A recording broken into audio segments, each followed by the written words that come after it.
بعد الزيارة ديال وزير الخارجية الإسباني الباريس إلى المملكة المغربية، وبعد التجديد ديال الموقف الإسباني حول قضية الصحراء المغربية واللي هو مقترح الحكم الذاتي تحت السيادة المغربية، غنشوفوا عدة نقاط اللي غادي تنتج من بعد هذه الزيارة هذه.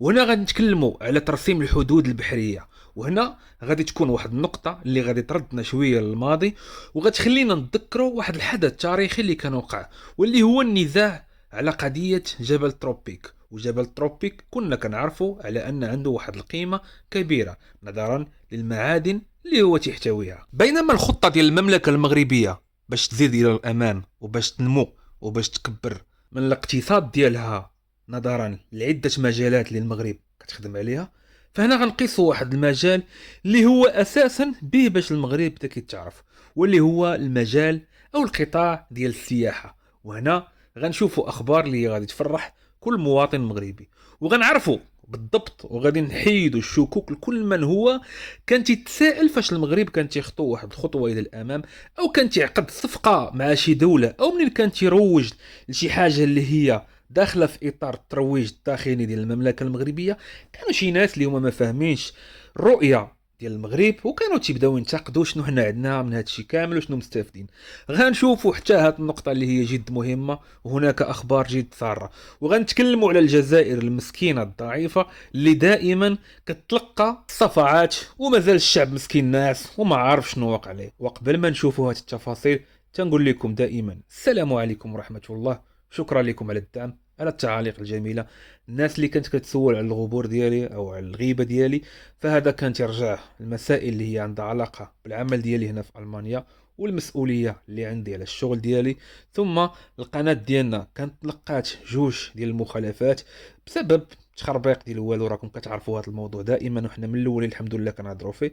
فقلنا هي هذيك، ركزوا على الخدمه، وفي نفس الوقت بدل ما تدوز الفتره ديال المخالفات ونعاودوا نرجعوا ان شاء الله بقوه. تفاعلوا مع الفيديو، الله يجازيكم بالخير بالضغط على زر الاعجاب، وضروري تشتركوا في القناه باش تكبروا معنا العائله. وغندخلوا على بركه الله. المهم غادي نعطيكم الخلاصه ونعطيكم اللب. البارح درت واحد الفيديو وتكلمت فيه على العلاقه ديال المغرب مع اسبانيا، وشنو القيمه ديال هذه العلاقه اللي هي غادي تخلينا اننا نشوفوا واحد المستقبل مشترك بين كلا الدولتين المغرب واسبانيا.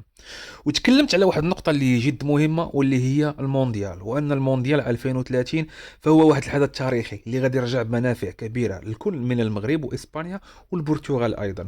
وهذا الشيء بالضبط اللي كيجي على لسان الوزير الخارجيه الاسباني خوسي مانويل الباريس اليوم في اللقاء ديالو مع السيد ناصر بوريطه اسد الدبلوماسيه.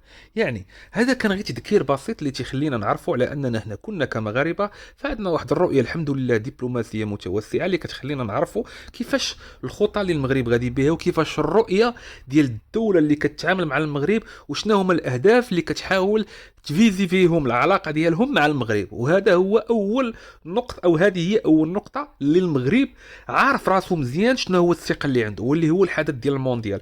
ودائما كنشدد وكندد على ان الحدث التاريخي ديال كره القدم فهو رابط مع السياسه ورابط مع الدبلوماسيه، لان في الاخير راه هذيك الوفد ديال العالم كامل اللي غادي يجي للمغرب واسبانيا والبرتغال باش انهم يحضروا المباريات كاس العالم ثم ترويج السياحه والى اخره. فهاد الشيء غادي يقدر يغير من الحاله ديال الدوله اقتصاديا. وهذا الشيء هذا راه غادي نرجعوا نيت لاسبانيا في التنظيم ديال كاس العالم الاول. فاحنا عرفنا على ان اسبانيا عرفت واحد النمو كبير في الاقتصاد ديالها نظرا للترويج اللي عرفته اسبانيا. ومن هذيك الفتره الى يومنا هذه وكتعتبر اسبانيا من اكثر 3 دول في العالم اللي الناس كيتوجهوا لهم كسياح، لانهم عرفوا كيفاش يروجوا راسهم. والمغرب راه ماشي كيرضع صبعه وعارف كل حاجه وفين غادا. واخا البلان ديال المونديال تيبقى واحد العنوان كبير، وهذا العنوان الكبير هو ان هذا الحدث الكبير او هذا الحدث التاريخي الكروي الكبير اللي غادي يعرف ب3 دول. ولكن دائما كنتكلموا عن النقاط اللي هي غادي تجي، او النقاط اللي غادي يحتويهم هذا التنظيم العالمي. واخا سيدي، اول نقطه غنتكلموا عليها واللي اصلا تكلم عليها وزير الخارجيه، واللي هي التسهيلات ديال خطوط الجمارك بين المغرب واسبانيا. وهذه نقطه شنو غادي تخلينا نعرفوا؟ غتخلينا نعرفوا بكل بساطه ان الطريق من والى اسبانيا ثم المغرب فغادي تكون كتعرف واحد الحيويه بشكل كبير، وان هاد النقطه ديال الجمارك او السلعه اللي غادي تقدر تدخل من اسبانيا او من المغرب الى اسبانيا فغادي يكون امر اللي هو سلس وغادي تتم باكبر حيويه اللي ما سبقناش وشفناها. ومنين غنتكلموا غير على هاد النقطه هذه بالضبط وهذه كافيه باش اننا نجاوبوا على كل الاسئله اللي كتعلق بتطوير الاقتصاد ديال كلا الدولتين، لان المبادلات الحره التجاره وبلا بلا بلا بلا والى اخره هذه غير نقطه واحده غادي تخلق بزاف الاحداث.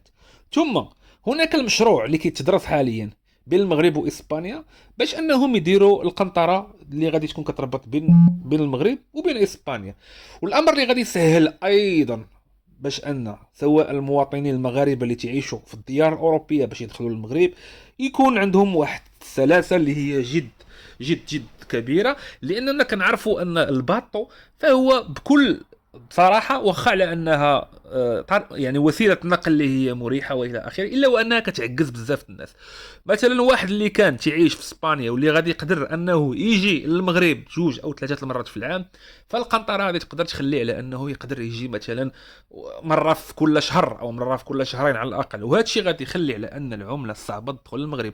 يعني بزاف النقاط اللي غادي تقدر تخلي على ان المغرب يعرف واحد الحيويه كبيره. حتى المشاريع اللي هما غيقدروا يداروا في المغرب فإذا كانت الباخرة وسائل النقل غادي تخلي على أن المشروع يقدر يعرف واحد شوية ديال العكوسات، لأن الطريق غادي تكون خاصها حمولات الديوانة والجمارك وإلى آخره. وبما أن الديوانة والجمارك وهذا الشيء كامل اللي ذكرنا غادي يسهل وزيد عليها الطريق اللي هي غادي تكون ميسرة، فغادي تشوفوا مشاريع كبيرة إسبانية عاوتاني اللي غادي تدار في المغرب، وماشي غير في المغرب حتى في إسبانيا، لأن هناك مستثمرين كبار اللي كاينين في المغرب ويقدروا يستثمروا في اسبانيا، وهذا الشيء غادي يزيد يزندح مزيان الاقتصاد. المهم الدعوه غتروكش ان شاء الله بحول الله.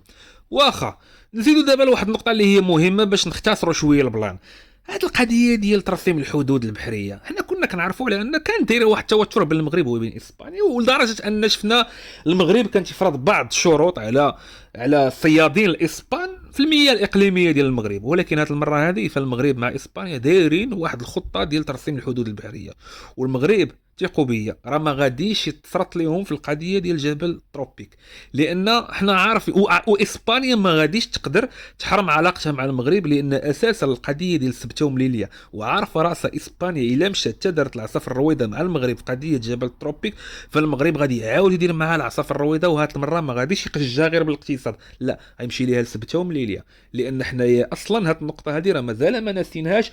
واخا العلاقه تحسنات الا وان كل مواطن مغربي وحتى الدوله المغربيه فهي هاد القضيه راه ما غاديش تسمح فيها، ولكن كما تنقولوا بشويه بشويه وبقطره بقطره تيحمل الواد. وهذا البلان ديال جبل تروبيك الا صافي سالينا منه راه عاوتاني تزنديحه اخرى ديال الاقتصاد وروينه وشهره اخرى وبزاف د الحوايج واطماع اخرى غتولي، ويولي المغرب غير ما ديديه والدول تيبوسوها ليه غير باش المغرب يتعامل معاهم. المهم باش نزيدو نختصروا غندخلوا في واحد النقطه اللي هي جد مهمه. سيدي كما كنعرفوا في الجائحه ديال كورونا 2019 دول ديال العالم كامل عرفات واحد الانخفاض كبير في السياحه ديالهم، والمغرب كان اكثر رقم حققه هو قبل من كورونا كان قدر يدخل 11 مليون فاصلة 900 الف سائح.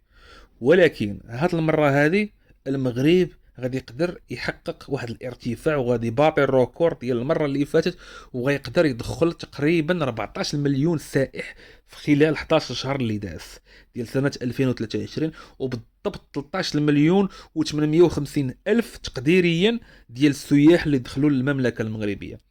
واش غادي نعاود نشرح لهذوك الناس اللي هما تينتقدوا فينا وتينتقدوا في الترويج ديالنا لاننا حنا راه كافيين باش اننا نقول لكم غير العناوين وانتم تعرفوا شنو معنيه شناهي دخل 13 مليون او 14 مليون سائح. وغير هذوك الناس اللي كانوا مساكن كانوا كلاو العصا ديال بصح في قطاع السياحه، واللي الفلوس ديال الدوله دعماتهم اللي هما في الاخير كترجع فلوس الشعب، دعمات القطاع السياحي باش السياحه تقدر على الاقل تبقى غاده مطاكيه الصهد مع الجائحه. ولكن دابا راه السياح دخلوا وهناك انتعاش جديد وعشان ان شاء الله الصندوق تحرك والامور غاداو كتزيان. ايوا الجزائر واش تما الغاز والنفط والطوابير وكذا والروينه والشعب، ايوا مالكم؟ خاصكم تعلموا من الاسياد ديالكم. كان معكم خوكم محمود، تحياتي لكم وبسيه سعيده والسلام عليكم.